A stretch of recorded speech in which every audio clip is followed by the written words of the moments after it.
Welcome! In this explainer from the Raft to Freedom program, we're going to dive into a really core idea: how to build confidence as a crucial defense on your journey to well-being. Now, Raft stands for Recognize, Abandon, Freedom, and Train. And trust me, the kind of confidence we'll be talking about is key to that whole process. So let's get into it. You know, this idea of taking a step when you can't see the whole path, that really gets to the heart of the confidence we're talking about today.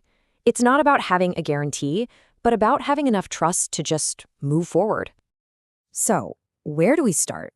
Well, this whole journey begins by getting real about a very common and very human starting point: that feeling of being completely and utterly stuck. Have you ever felt like that? Like change is just impossible? Well, that feeling, the Raft program has a name for it: the dangerous shore. It's a place defined by deep self-doubt, cynicism, and that heavy sense of hopelessness that things can ever really be different. I mean, thoughts like, I just can't change, or nothing I try ever works. Sound familiar? The program points out that these are the direct result of that all-too-human struggle with harmful patterns of craving and avoidance, the very things that keep us chained to that dangerous shore. Okay, so if that's the problem, what's the solution? Let's get into the powerful tool the Raft program offers as an antidote to all that doubt. It's time we really redefine what confidence even means. So the program introduces this idea of saddhā, which we translate as confidence. But listen, this is not about blind belief or just, crossing your fingers and hoping for the best. It's what's called verified trust. It's an inspiration, a motivation, a commitment that you build from your own direct experience. Think about the name of the program, Raft. In that metaphor, this kind of confidence is your trust in the raft itself.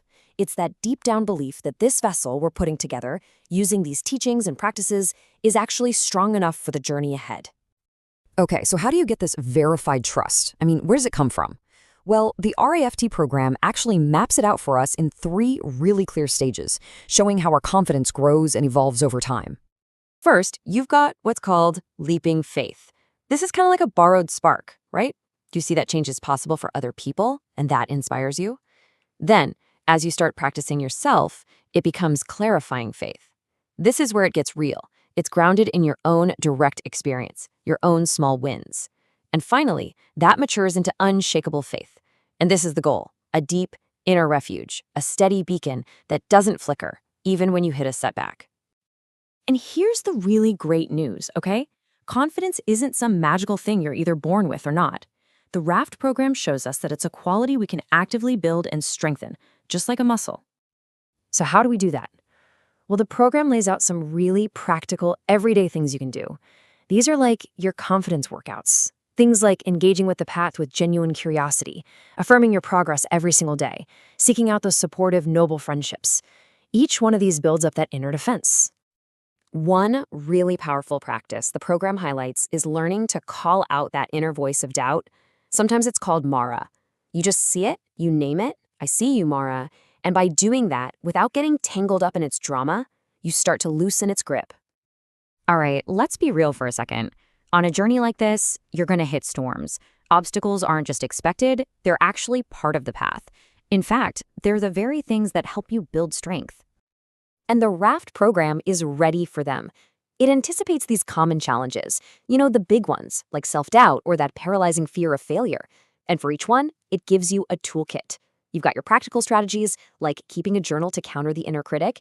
And then you have these inner resources, these defenders, like mindfulness or courageous effort, to call on for backup. So you see, what we're talking about here isn't just wishful thinking. It's a steady, tested trust that you build piece by piece. And that becomes your first line of defense against despair and doubt, letting you face all the uncertainty of life with real, genuine resilience. And it's so important to mention that this entire program is being made freely available online. The Raft to Freedom workbook was written by Dr. Catherine Jacob and Vince Cullen, and you can find all 67 chapters for free at rafttofreedom.org. So, as we start to wrap up, I want to leave you with this question from the workbook. Just take a moment and think. What small signs of change have you already noticed in your own life? And how do they affect your confidence? Because recognizing those little wins, well, that's the very act of building that verified trust we've been talking about.